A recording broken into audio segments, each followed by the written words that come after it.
My gravel parking lot is filled with rundown cars. The smell of city waste is made by city farms. And if I stay up late, then I can hear the sound of people's recklessness backed in a broken house. 'Cause I say something to you. Hello everyone and welcome to my English channel. My name is Daria and today I'm going to talk about 5 unusual things that Swedes do. But first, what is my experience with Sweden? I moved in Stockholm in late January of this year and I've been living here ever since then. I grew up and I lived most of my life in Greece, in Athens.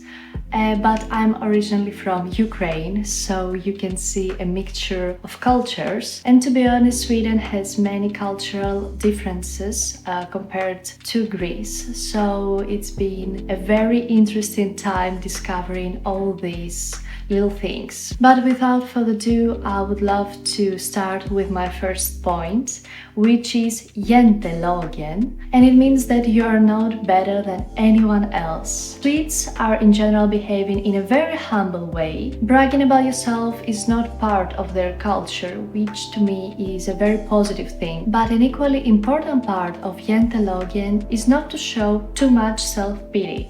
Swedes don't often tell their friends and colleagues how much bad luck they had recently. It's okay to complain, of course, about the little things in life, but it's important to do it lagom, and this is probably one of their absolute favorite words. Lagom means that everything is in balance, in moderation, not too much and not too little, and in general it means that it's suitable for the current situation and appropriate, which is really important. The second thing that was quite unusual for me in Sweden is that you're not allowed to buy alcohol in the supermarket. If you want to buy alcoholic beverages that contain more than 3.5% alcohol by volume, the place to go is Systembolaget. The problem is that this retail monopoly is only open for several hours a day, and the lines on Friday evenings and Saturday are ridiculously huge. This is a topic that bothers not only foreigners like me, but also Swedes, and they tend to complain a lot about that in their everyday small talk. Just remember that the only way to get your beverages on time for a party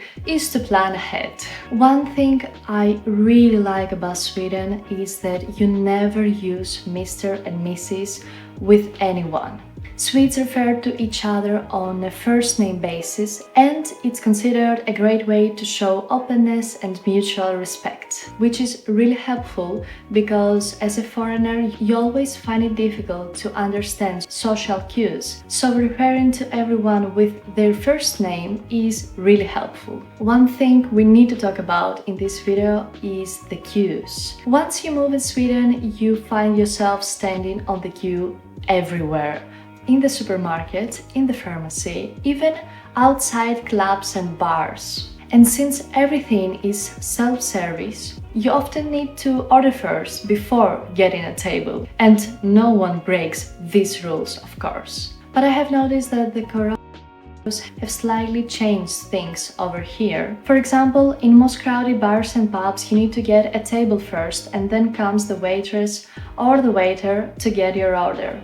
And this is quite confusing as well, because some bars do use this new policy and others don't. So you once again need to read between the lines, but that's okay, I guess. And the last thing I wanted to touch today is that Swedes really trust their government. They trust society, they believe in their law system, and they have confidence in institutions and their media, which is very unlikely to happen in Greece. Nobody expects to be tricked or hustled by anyone in Sweden, and this is partly explained by the transparency within the system. Facts, information and data is readily available for every citizen by the state. Swedes are also very much aware of their laws, and they know how their taxes are handled, which to me is very important. So that was it for today. Thank you so much for watching. I really appreciate it. Most of you probably know me from my Greek channel, which is Ethical and Easy, but for all the new ones here, this channel is going to be about cultural differences between Sweden and other countries, sustainable swaps and ethical lifestyle, and of course I'm going to share some recipes with you. So if you like this content, please like and subscribe, and see you in the next one. Bye!